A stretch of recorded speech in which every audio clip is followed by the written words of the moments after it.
Welcome, foolish mortals, to the Haunted Mansion.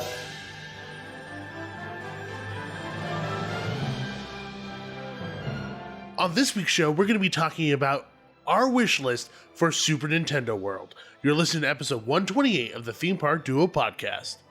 Prepare yourselves for an unforgettable encounter.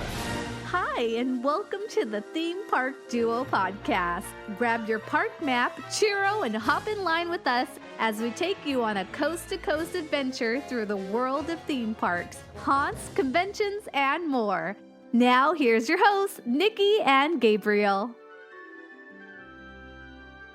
Hello, everyone, and welcome to another episode of the Theme Park Duo podcast. I'm Nikki. And I'm Gabe. And we are the Theme Park Duo. Welcome to this week's episode where we are going to be talking about our wish list for expansions when it comes to Super Nintendo World. Now, that new area of Universal Studios Hollywood, as well as the expansion that's going to be happening in Florida, are not quite done yet. The only one that is done is the one that's in Japan. Now, we are very excited about the expansion coming here to Hollywood. Oh, yeah. Very, very excited. So we are going to be giving you our thoughts and things that we would like to see if added they add on more. At some point in the future. Who knows? I mean, like, if it does really well, I can't imagine that they wouldn't add to this thing. Yeah. I mean, it makes a lot of sense to continue to add on to that. I mean, honestly, I'm over with the Wizarding World. Like, we're cool. We're good. We got Gringotts. We got Hogsmeade. I'm fine with that. I don't need any more than that. Let's get something new, something fresh. And that is the Italian plumber. Yeah. Mario. Yeah. Which, if you didn't know, he was an Italian plumber. That's the whole thing. I mean, I did get a knot in my stomach when you said you were done with the Wizarding World. Well, I'm still gonna go. I'm still gonna go. I'm still gonna drink drinks and eat the food. You're gonna rile up our listeners. Like, we still love all those things, but Gabe's just saying there's no need to add more onto them. We will enjoy them still as is. Yes. We need new, fresh stuff, not Harry Potter related. Also, it's just there's not much room at Hollywood for us. I mean, Orlando's a different story. No, okay. Different story. The main reason why I don't want them to expand on the Wizarding World is because it threatens Waterworld. It does threaten Waterworld. And big time. My God, if they get rid of Waterworld, I will lose my mind. I think I would pick it. Like you would protest. You would no, specifically the word picket. I would picket. You would have a sign. Yes, I would have a sign. Yeah. Down at the bottom of the hill. You wouldn't say, I choose you. No. You wouldn't pick it. Yeah. No, that's not no. 1,000 times no. Anyway, if you guys like what we're doing here, if you like Nikki's cheesy jokes, things like that, make sure you head on over to iTunes, leave us a 5-star written review. Greatly helps out the show. Also, don't forget to check out the show sponsor, DRNXMYTH, if you like freshly made cocktails delivered directly to your door. Now, let's waste no more time. We have some news to jump into today before we talk about our wish list for Super Nintendo World. And let's jump directly into the Theme Park Bulletin.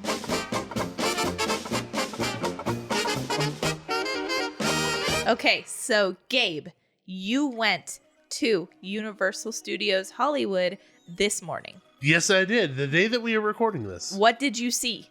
Well, I saw the brand new store that just recently opened up at Universal Studios Hollywood, and that is the feature presentation store featuring Super Nintendo World merchandise. Ooh. So they opened this up. The store is on the right-hand side as soon as you enter the park. So, once you get past that statue on the right-hand side, right where they used to have the Harry Potter blue car, which is actually now on the tour, which I saw because that was like the one thing I did was the tour. Oh. It's right there.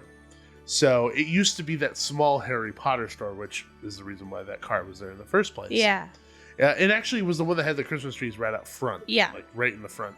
So as soon as you walk in, it is just top to bottom Super Nintendo World merch.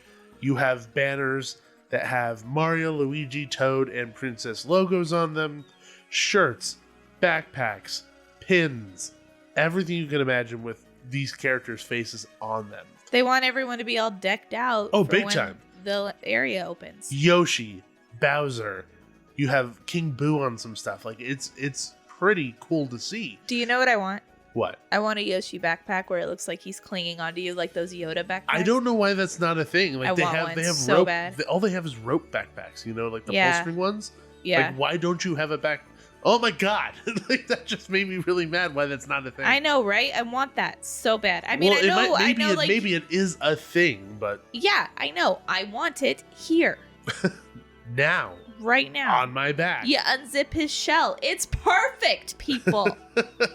So yeah, the store is just completely packed and chocked full of Super Nintendo World merch, specific to Hollywood in some cases. Yeah. The one thing that really got me, and I think specifically got me because I'm a fan of the Mario franchise, Super Mario Brothers, and you know, growing up playing those games, is hearing the music.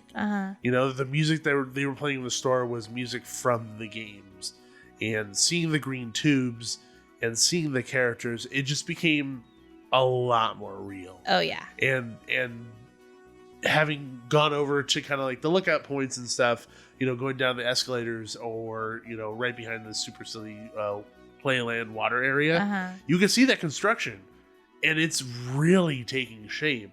So when you go into that store and then see that construction, it just is, it's a 1-2 punch. Like, oh, this is happening. Of emotions for me. Yeah. Yeah, like this is actually happening.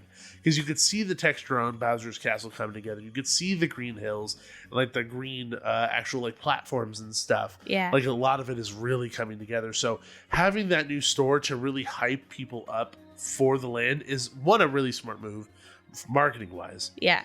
2, it's really smart because it allows people to buy merch ahead of time so that when the land does open, isn't just this bum rush for merchandise where people are going to just be yanking it off shelves. It almost like it almost kind of deters people from reselling it, you know, online. Yeah. Because It's already available. there isn't this huge push for it, you know, because Yeah. you already had the opportunity to buy it for a long time. Yeah. In fact, this is the second time that the merch has been available to be purchased at the park. Yeah. This is the first time that we have like an official store that it can be presented in. Is it just in the park, or does the store in City Walk have any of this stuff? So the store in City Walk briefly had it to my... Oh, actually, you know what? I take that back. Store in City Walk never had it. Okay. The store on the left-hand side, the Universal Studios store, had it for a very short period of time. Okay. And then they got rid of it, and then now it's only located In that in store. this location.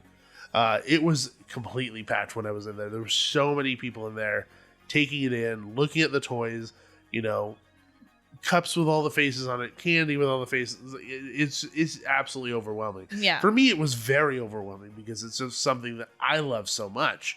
It got me so hyped for it. Yeah. So hyped. There is a like almost $1,000 statue in there of Mario riding Yoshi. Oh. Yeah. So if you want that, if that's something that you've needed in your life, Yeah. now you know where to get it. Officially licensed merchandise from Universal Studios Hollywood. So, you know, like I said, just like after seeing that, I went to go look at the construction. It's just very, very cool. Very, very cool. And actually, I got really close to it because I did go on the tram, and the tram goes right behind it. You could see the construction so close, and you're just like feet away from the Mario Kart ride. You're feet away from the little green hill. Oh my God, it's incredible. So very, very, very excited about that. But it was cool to see that that shopping kind of get a small taste of what's to come for Universal Studios Hollywood. Yeah. Very exciting times. But that is the short part of the news here for Theme Park Bulletin.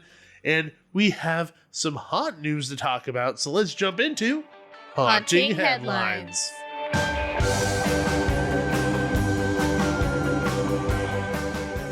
So speaking of Universal Studios Hollywood, because I was there, I got to see the Horror Nights construction that was going on. So there are 3 Horror Nights mazes that are going up currently, at least that we could see. You know, there's a couple that you might not be able to see that well. Yeah. There's the one that's in the Parisian Courtyard, which is rumored to be the La Llorona maze. And based on the facade structure that's going up, it very much resembles the original facade that I got to go through Okay, yeah. back in the day. Yeah. It has kind of like those windows that form the eyes. It very much looks like it's going to be it. So that's very, very exciting. Then you have the maze that is rumored to be the Scarecrow the Reaping Maze, or Scarecrow Maze, rather, that's over behind Curious George. Now, there's supposed to be 2 mazes there. The other one that was rumored to be there was the Weekend Maze, and that's just nowhere to be seen. Like, that's not even... No structure. No structure, no outline, no nothing, no tent, no nothing yet. It's just a completely blank spot. Got it. But the Scarecrow, quote, Scarecrow Maze, like the complete facade is done. It's just not painted. Okay. Like it's completely done, which is pretty crazy. Yeah. To think like this early on, what is it? It's April the 10th, April 10th, and a facade is completely done almost outside of paint. 2 facades actually. This is like the earliest this has ever happened. Yeah, pretty much. That's crazy. And then you have the facade in the maze that's in the extended Mummy queue, which is supposed to be the Mummy. Yeah. Which people are saying the facade looks like the Museum of Antiquities from the Mummy film. And it's once again pretty dang close to being completed. That's nuts. It's insane how quickly these things are moving along. I mean, those are the 3 that we've seen. Like I said, there's still one Curious George that needs to be built. The one that's rumored to be inside the Walking Dead location, not the Walking Dead itself, but that location. Then you still have a maze that could go in the Waterworld queue, which isn't starting yet. So there's still a few things to kind of start to take place. Yeah. But hasn't quite yet. So very exciting stuff. I mean, like it's really cool to see all these things popping up. So being able to go to the park and get a small taste of Horror Nights, at least, the formulation of Horror Nights, as it were. The anticipation. Yeah, the anticipation is building for sure. So that's very, very exciting. But outside of that, the biggest news that dropped this week was that Midsummer Scream announced their theme for their Hall of Shadows. Nice. Now, if you haven't attended Midsummer Scream is the world's largest Halloween celebration, and it is really known for the Hall of Shadows. It is the defining factor in the experience of Midsummer Scream. And you may be asking yourself, like, what is the Hall of Shadows? And it essentially is a 100,000 square foot room that has haunted experiences and walkthroughs in it. Yeah. And this year has the most you can get, which is absolutely insane. Like, you can go to Transworld, stuff like that have like displays and things like that, but it's mostly about, purchasing those things. This is completely different. This is not the same as that. And it's really cool to see a very nice balance of pro and home haunters coming together to put on an experience like this. Yeah. I mean, that's what it's all about, Oh yeah. I mean, the passion behind these home haunters is absolutely insane. Yeah. And they create these experiences that are really fun. Yeah. And sometimes really scary. Oh yeah. And so some of them are so thought out and thorough. It's like what you would see in a maze in a theme park, on a smaller scale, like smaller as in shorter, because they're abridged versions. Yes. Of mazes. Yeah.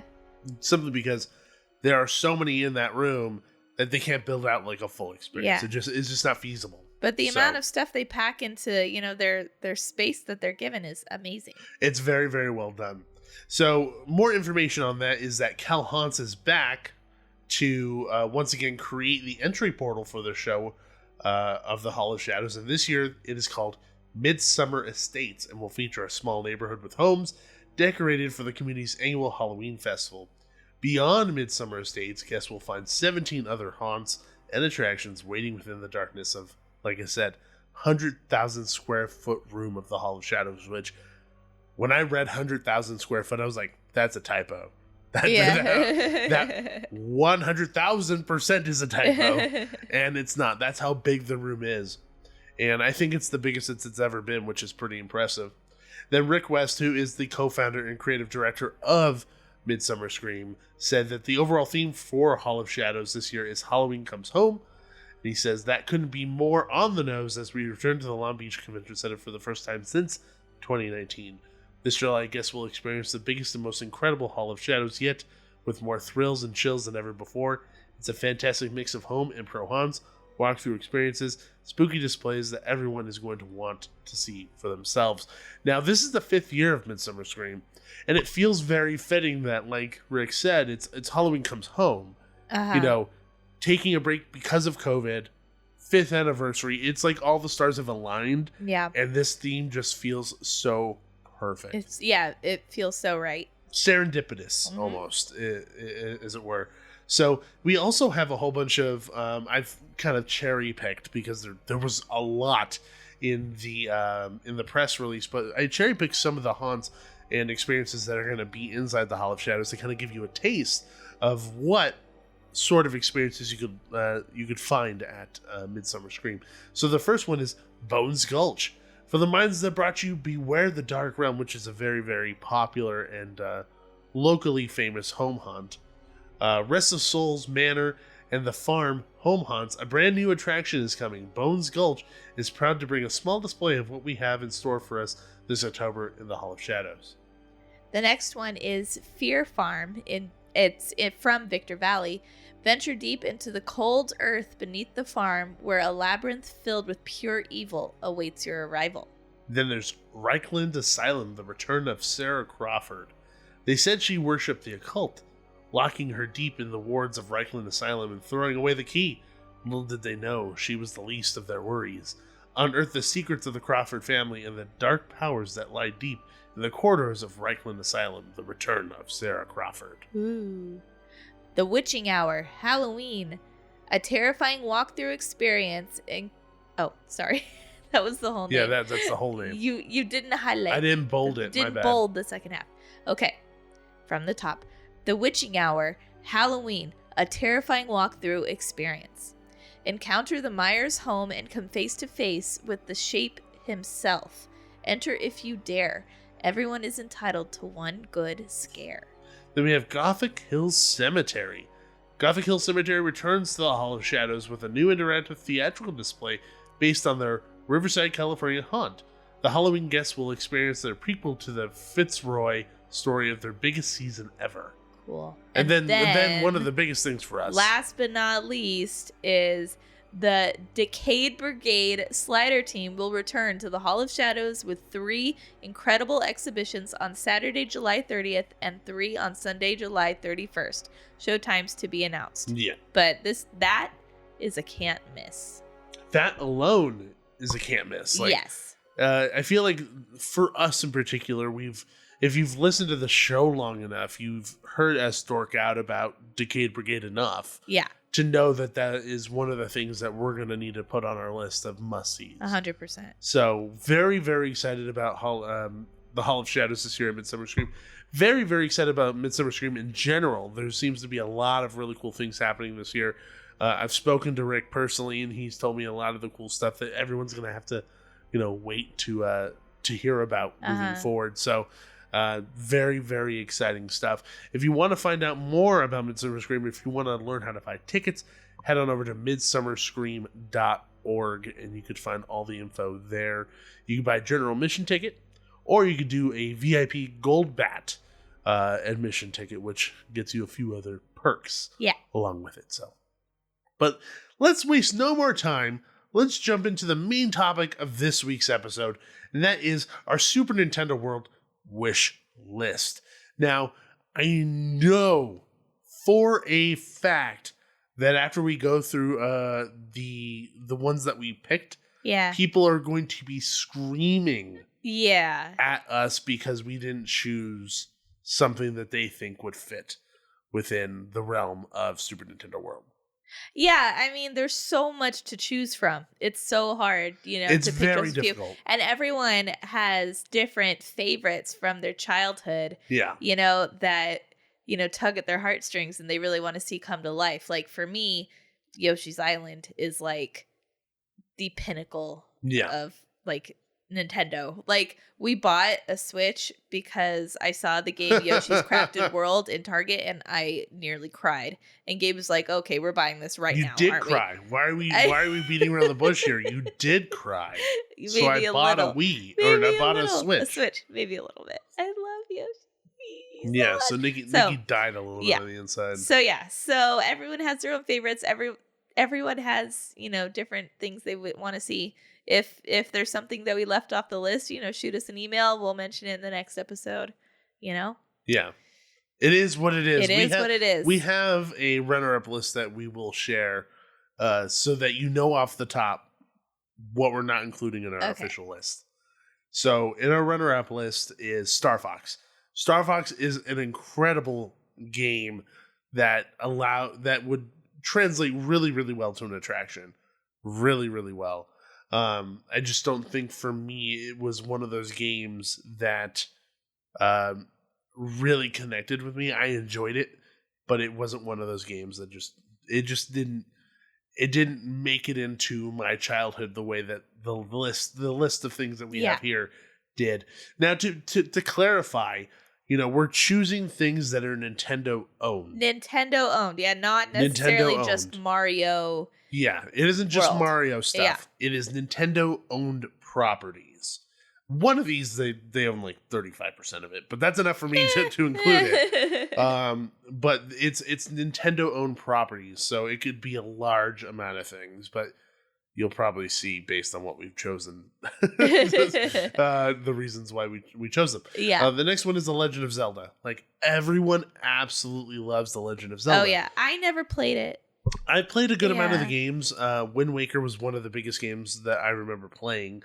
A lot of other people would say like Majora's Mask or Ocarina of Time being like one of the biggest, most memorable games.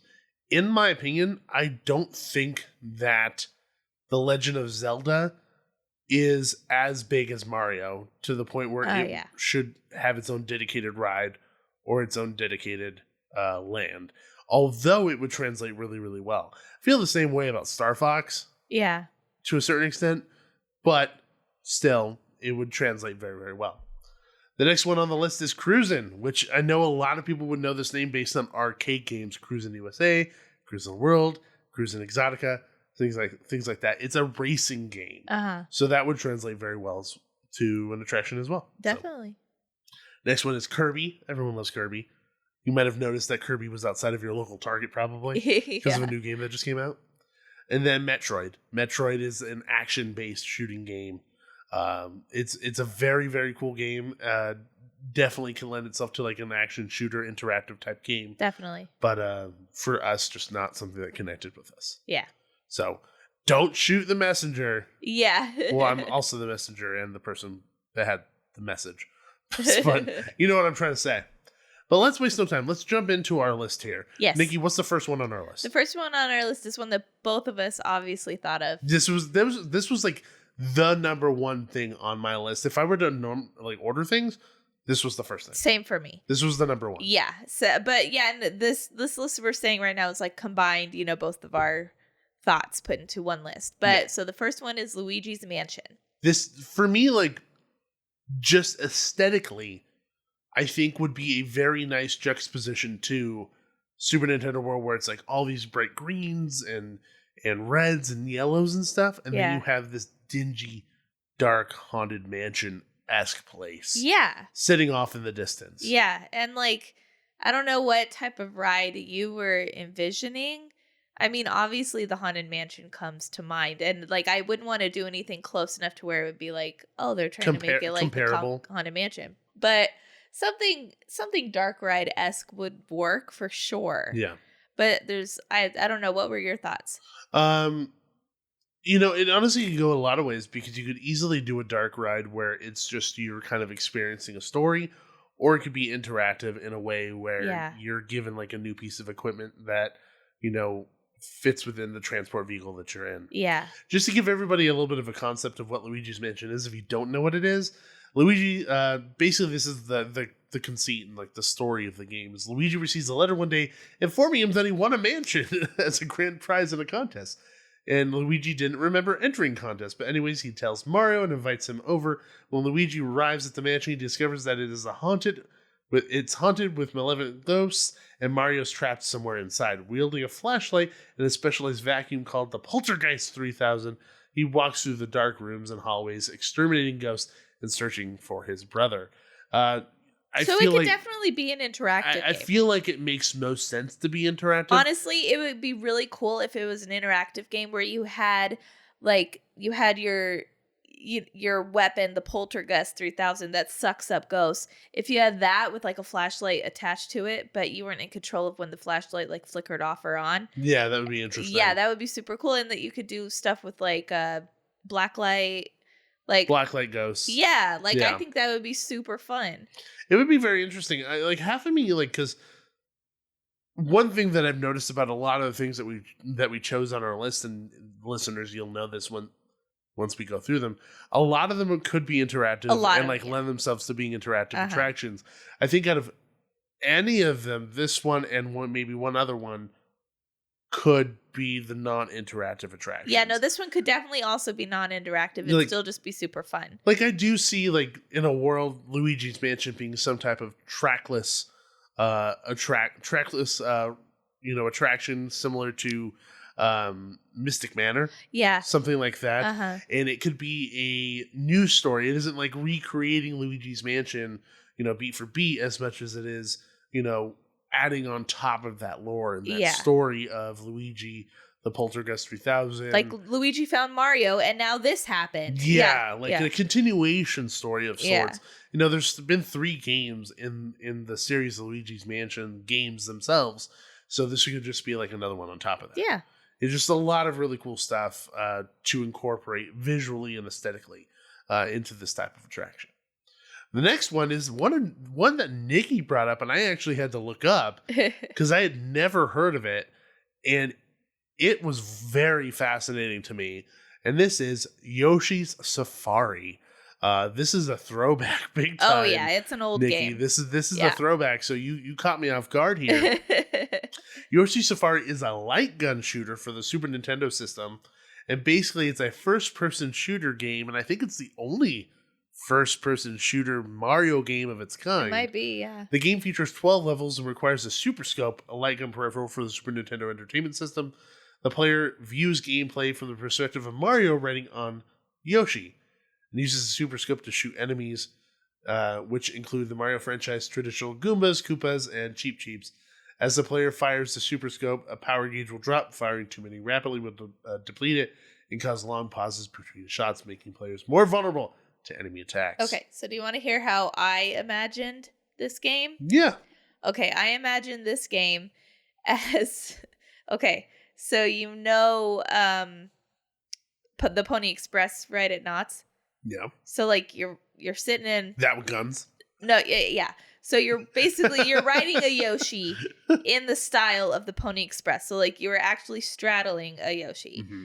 But it's more like Toy Story Midway Mania, where you go from screen to screen to screen, and you like there's different. So the screen's going to be in front of you, or are they going to be on the side of you? Well, the screens you'll turn, and however the theme park people do You're it. You're the theme park person right now. Okay, well you're like riding the Yoshi, and you turn and you face the screens on these different stops along the way, and like the whole place is themed, like, but then you just come to these screens and then you shoot whatever bad guy is there, and then there's like a big bad Bowser at the end. You mentioned screens a lot in this.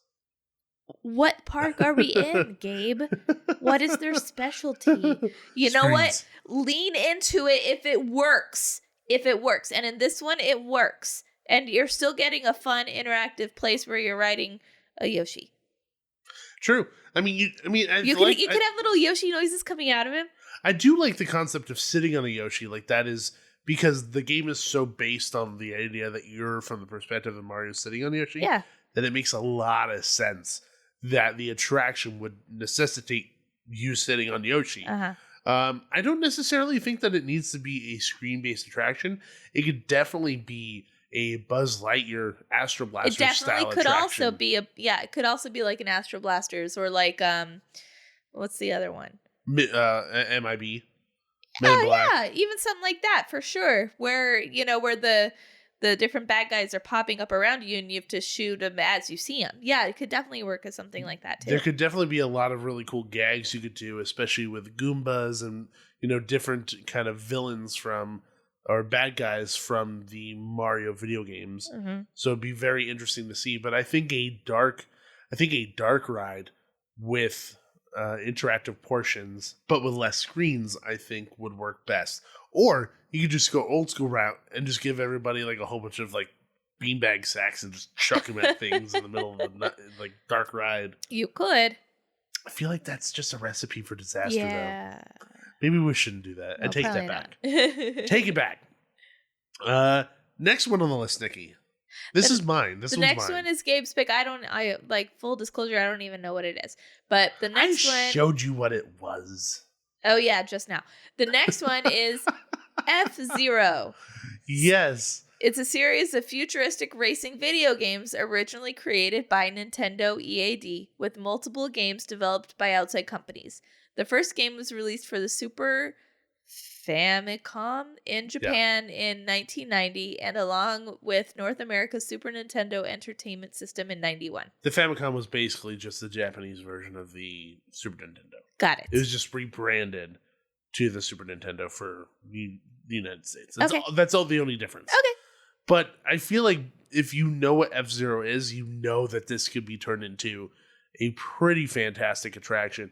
Now, if you don't know what F-Zero is, I highly suggest just going to YouTube and checking it out. But to kind of sum it up, you know, a futuristic racing video game, just kind of like imagine what you would typically think about a racing game, but then make it so that the track is like a tube and you could go all the way around the tube. Yeah. As opposed to just staying within the lines of a track. Uh-huh. Where the track is literally everywhere.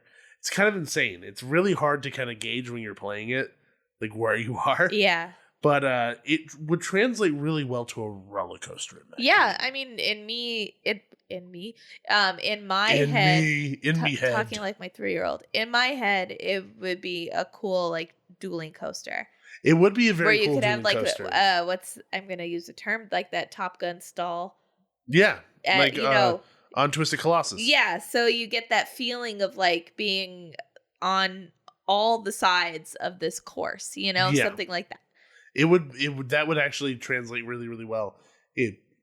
Having some type of like a lot of inversions, launches, things like that, because there are many parts of this game where you're hitting like these boosts that you need to continue to go faster in front of your enemies or in front of the other people that you're racing.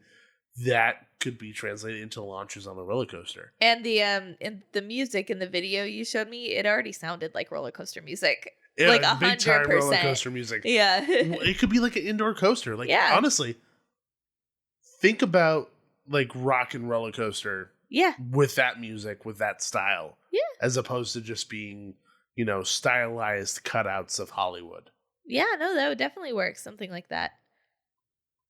So, F-Zero, I think, is something that, like, out of any of the things that we're talking about, I think it would probably be the coolest in terms of music and experience. It would definitely be a little bit more of a big kid ride. Yeah, for sure. And Universal doesn't have a lot of rides that are like, this is a big kid ride. Yeah. Most of them are, family friendly-ish. Not really. I wouldn't even say family friendly. Because they're not little kid friendly. Like, they don't really have 10 little and up. kid rides. Like, it's like 10 and up rides. Yeah. Is really what it is. Yeah. You know what I mean? It's not like Disneyland or Walt Disney World. Except for like Kingdom. the Minion area. But yeah. Yeah, but even then, like, still that is, I don't feel like little kids can go on that because it's a simulator attraction. Yeah.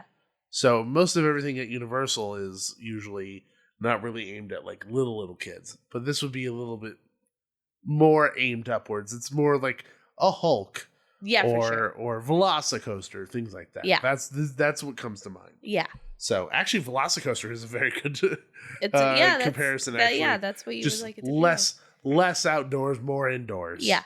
So you can get the lighting and everything correct. Yeah. In terms of thematics for the game. Next one up on the list is one that I came up with that I think is ripe for, being turned into a theme park attraction. And if anything, I think that this IP will be turned into theme park attractions, will be turned into a theme park land, something. Something. It is going to, mark my words. Mark this episode. I am saying it now. It will happen. I don't know if it's going to be universal or not, but it will happen 100,000%. I guarantee it. And that's Pokemon. Now, this is the one that I was joking about. Nintendo owns about like 32% of Pokemon. Yeah. Not all of it, but 32% is enough for me to be like, yeah, they own it. No, that's fine. It's enough. So, and specifically, Pokemon Snap, because it's just interactive. I feel like it just translates really, really well to an attraction. Now, Nikki was trying to convince me otherwise based on your own thoughts. I threw out Detective Pikachu as like a dark ride or something, and I still think that's a great idea. I just can't see Ryan Reynolds on a dark ride. Not Ryan Reynolds.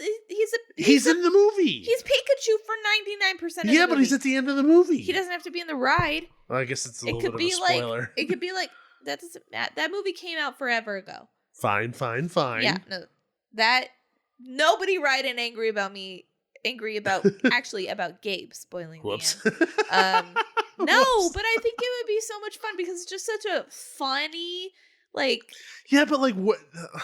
Like when I think of Detective Pikachu, like I don't necessarily think of something that translates to an attraction in the slightest. Think of like there are action set pieces, but none of it I could even like think of. Think of like Monsters Inc., but like you're going through the city and it's like the Pikachu character in kind like of directing you to like different places. He's like in different scenes, yeah, and he's like, oh, I found a clue, and then that clue leads you to another part of the city, and you're going along with him on his journey as he's like finding stuff out. Well, I guess it doesn't necessarily need to be like the story of the movie. No, it's just another side thing that he went on. Just like some other adventure that we don't know about. Yeah, but I mean, you could still have the ride vehicles be a car with Psyduck in the back seat strapped into a baby seat.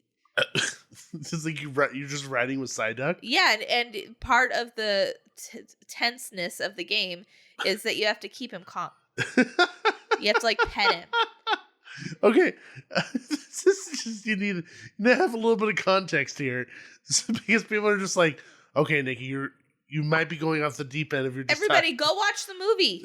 Watch the movie and then imagine it as a dark ride. It'd be super fun. So essentially, there's a part of the movie where Psyduck is stressing it so hard that they find out that if he hits a certain level of stress, he'll explode.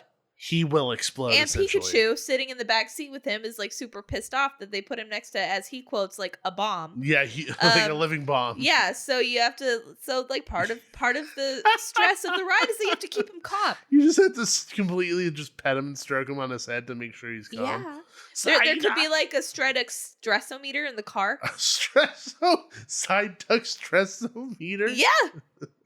Oh my gosh, these are all brilliant ideas. I don't know if brilliant's the word I would use to describe anybody out there these. who agrees with me, write in. Who do we have themeparkduo@gmail.com. Send them into Twitter at themeparkduo. Tell Gabe that you agree with me. Also, who did we send this info out to for this incredible Psyduck stressometer attraction that Nikki came up with? So, yeah, there's that. Okay. That was a thing. Well, that wasn't even on the honorable mentions list. So let's go back to the list. Pokemon Snap. Anyway, Pokemon Snap is a 1999 first-person photography game with a rail shooter style gameplay mechanic that was released on the Nintendo 64. Now, this I found very interesting. So when you hear the name Pokemon Snap, what do you think? Pokemon, and then you snap pictures. So it's called Pokemon Snap. You snap photos, you snap pictures. You know, that is the term that people would use that with. Yeah. After reading about the game, I found out that the stupid character that you play as is named Todd Snap. That's so dumb. So it's his last name. It's Pokemon, then his last name. So, like, if his name was, like, Todd Montoya, it would be Pokemon Montoya. Which is my last name. That's so dumb. Cool. It's my Pokemon game. That's Pokemon dumb. Montoya. What the heck? Anyway, it was just weird. Todd Snap, a Pokemon photographer, is summoned by Professor Oak to Pokemon Island, essentially to take a whole bunch of photos of these Pokemon because Professor Oak wants them to go along with his scientific findings. And we use an amphibious buggy named the 01 and Todd explores the island and takes photographs of a wide variety of Pokemon that inhabit the environment. Now, in the game, your points are based off of how good your pictures are. You know, if they take up the full frame, if they're doing a certain pose, or they're doing a particular action that those Pokemon are famous for, things like that. And there are hidden Pokemon, you know, like Porygon is a Pokemon that can camouflage as multiple things. So, you know, that would be a really hard one to get, so it would be worth more points. Okay, yeah. Things like that. So I feel like that would translate really, really easily to a interactive style attraction where you're taking pictures of Pokemon, almost like a Midway Mania, if you will. And one idea that I came up with that I actually thought would be really, really cool is that, you know, typically rides, when you buy a picture, you're buying a picture of yourself on the attraction. Yeah. You know, of your experience of it. In this way, I actually think it would be really cool if you're buying a picture of whatever your highest rated Pokemon photo is. Yeah. You know, so the picture is of the picture you took rather than a picture of you with half your face hiding behind an interactive element. You know, like when you're on Buzzlight Astro Blasters, like your face is half hidden behind the gun because you're trying to shoot. Yeah. Like you're trying to aim. It's the poorest like camera angle ever. Yeah. Because they have, I'm pretty sure they have targets all around the camera, and the gun is always in your face. But anyway, I think this would definitely work as like a Midway Mania style ride. But honestly, when you thought of this one and put it on the list, my mind immediately went to like a safari type ride, like in Animal Kingdom. That's not a bad idea. Yeah, where it's more like out in the open, and like it's like animatronic. So it's Pokemon. more peaceful and tranquil. Oh yeah, definitely like the game. And just like the game is. Like, I mean, yeah, the game is pretty peaceful. Oh my gosh, yes, it is. So, like, what happens if, like, you know, sometimes like on that tour, like some animals like in your pathway and you can't go. Yeah. What if there's like a Snorlax in the car's way? That would be so cute. You can't get past the Snorlax and then you have to like go off road or something. You have to use the flute. Yeah. To like get by it or something, or like coerce it to eat something. Yeah. To move, or like Magikarp is just flopping it. I just think it would be a lot cooler if they actually put in the effort and made like really big animatronics. That would be pretty incredible if they did something like that. Like imagine a full-size Blastoise, Charizard, Venusaur, something like that. Which, by the way, you could tell what generation of Pokemon I grew up with based on the ones that I'm naming. They could even, do you know what they could do? They could even have like big like grassy plains, like areas on either side of the vehicle where you never know what type of Pokemon is going to pop up, and it's different every time. So they're all hiding there, and you never know which ones you're going to see. What happens at the like 3/4 of the way through this attraction? In my mind, I'm still on the track of like what you're talking about, like a peaceful, safari style. You're seeing Pokemon in the wild type of attraction. What happens about like 3/4 of the way through? Poachers.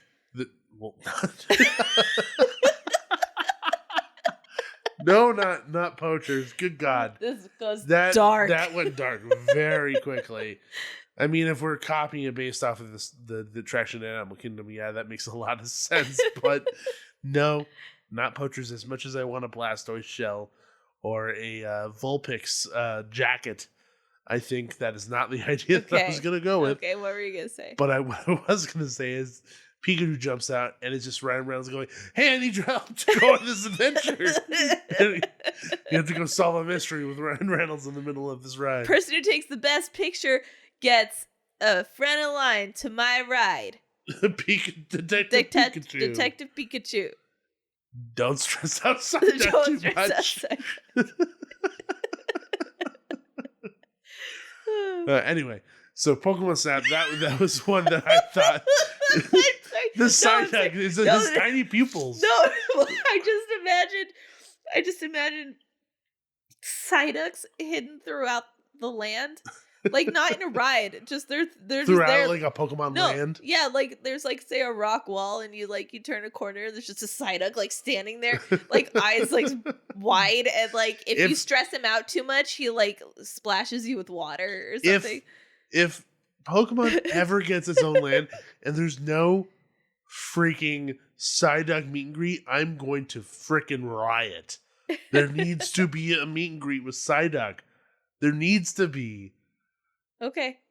He's on equal playing field as Pikachu and every other Pokemon that everyone wants to meet. I think just to us, but that's okay. Nope, everybody. Everybody wants to meet him as much as we do. Okay. Anyway, man, that's funny. last one up on our list, which is one that I came up with. It's actually one of my favorite games in the Mario franchise, as it were, just because of how different it was. Yeah. And how memorable the music was and the story and the plot were. And this is Mario Sunshine. And if you've not played this game, it's a bit different. Yeah, I showed you I showed you a bit of it. And I gave you the concept of it, but it's very different in terms of, the typical Mario type of video game. And it was released in 2002. And it was a platform game developed and published by Nintendo for the GameCube. And it was the second 3D game in the Super Mario series following Super Mario 64, which is pretty insane to think about. The game takes place on the tropical island Delfino, where Mario, Toadsworth, Princess Peach, and 5 Toads are taking a vacation. Why does it say Toadsworth? Should it just... Oh, is that his full name? Toad's full name is Toadsworth? Maybe. Or maybe it's maybe it's a special character. I think it's Toad. I don't know. That's crazy. I didn't realize that. A villain resembling Mario known as Shadow Mario vandalizes the island with graffiti and leaves Mario to be wrongfully convicted of the mess. So essentially, Mario has to clear his name, and he's given a backpack that is called the Flash Liquidizer Ultra Dowsing Device, or the Flood, to save Princess Peach from Shadow Mario. And this little thing sits on your back, and it talks, but it shoots water. And it has like water jets out the back. So you're essentially just trying to clean up the town. Yeah. And that's how you defeat the bad guys. They're like made out of this gunk and you spray them with water. And I feel like that translates so well to an interactive attraction, whether or not that's, a physical water shooting gun or something like Midway Mania where you could do it on a screen. Yeah. Obviously the screen is the easier way to go. Definitely. But having something along these lines makes a lot of sense. And you could have, the same similar storyline. You could have the land around this attraction be Island Delfino.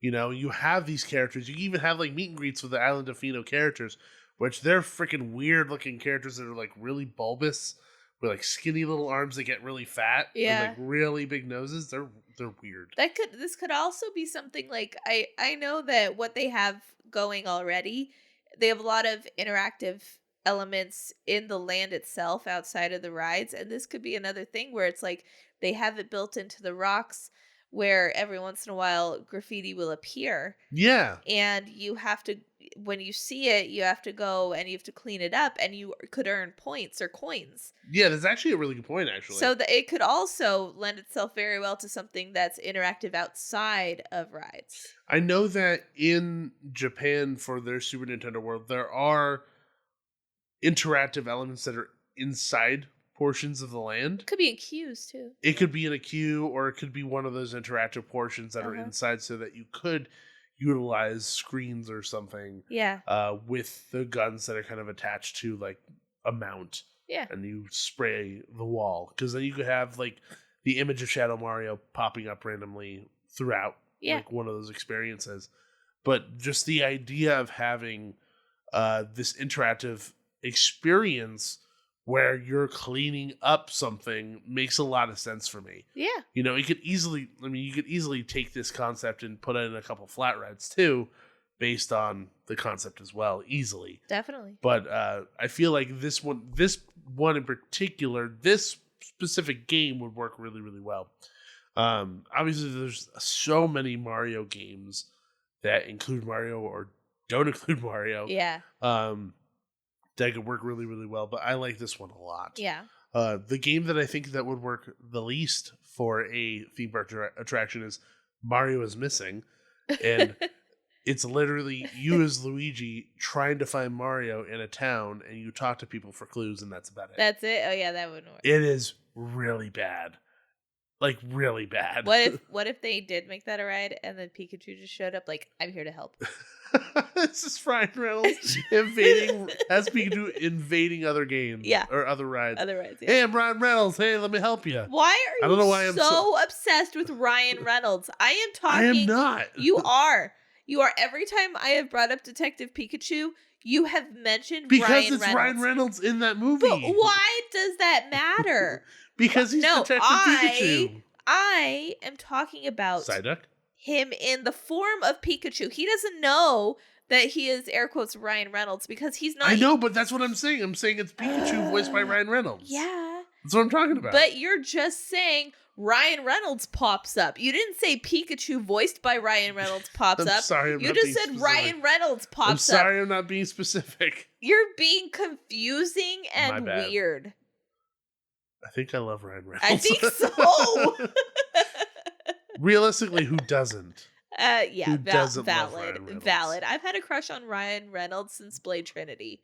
So, there It you go. happens, man. It Happens.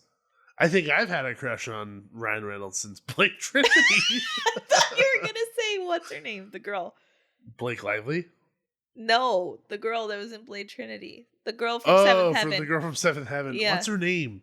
Fudge. It was just in my head and it left. Is it Ash? No. Oh my gosh. It's really bothering me now. It's not Jessica Biel, is it? It is Jessica Biel. It's Jessica Biel? Jessica Biel. Okay. She married to Justin Timberlake. She is, yes. Yeah. Yeah. I had a crush on her for a little bit. But I have more of a crush on Ryan Reynolds. Who doesn't? Who doesn't?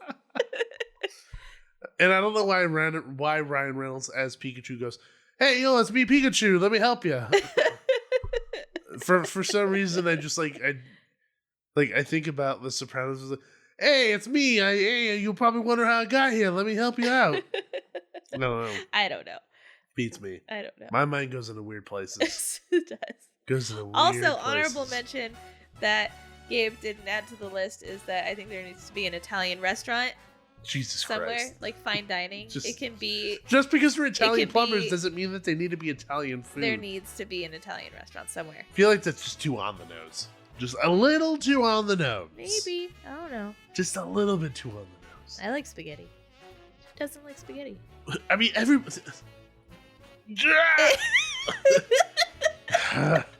My brain just broke. That's fine. I had no response. That's fine. I We're had at the no end. response to, I like spaghetti. Who doesn't like spaghetti? I literally broke. This is the end of the show. It's the end of the show. This is the end of the show. Good night, everybody. Anyway, that's our list of things that we would like to see in the expansion of Super Nintendo World. That and spaghetti. Who doesn't always want to eat spaghetti? You're not wrong. Yeah. You're not wrong. Anyway, hopefully you enjoyed our nonsense on this week's episode with our list of things that we want to see in the expansion of Super Nintendo World. If you loved what you're listening to, if you enjoy the show, you enjoy our nonsense, make sure you head on over to iTunes, leave us a 5-star written review. It helps out the show greatly. It's a free way to support the show, and it raises us up higher in the standings and makes it easier for everyone to find us and to enjoy us like you are right now. If you want to follow us on social media, you can find us pretty much everywhere at Theme Park Duo. You can find us on Facebook, Instagram, Twitter, Facebook. Did I say Facebook twice? You did. Whoops. YouTube. You really did break you. Yeah, a little bit. Spaghetti. You can find us on Spaghetti. Side I'm about to explode. And TikTok. On TikTok, you can find us at The Theme Park Duo, just because for some reason Theme Park Duo was taken. But follow us on there. We actually hit 7K on TikTok. Yeah, which we is did. actually pretty incredible. So definitely check us out there. Then if you want to write into the show, you want to tell us what you like, what you didn't like, things like that. If you think there should be an Italian restaurant for the Italian plumbers at Super Nintendo World, you can always email us at themeparkduo@gmail.com. Hey, yo, it's me, Pikachu. You let me help you out with this mystery. Oh, my God. I don't know why It's a Pikachu missed sounds... opportunity. Don't know why he sounds like that. Anyway, thank you for listening to this week's show, everybody. And as always, there's always a great, big, beautiful tomorrow. See ya. Thanks for riding with the Theme Park Duo. Make sure to gather all your belongings before the end of the podcast. Bye-bye.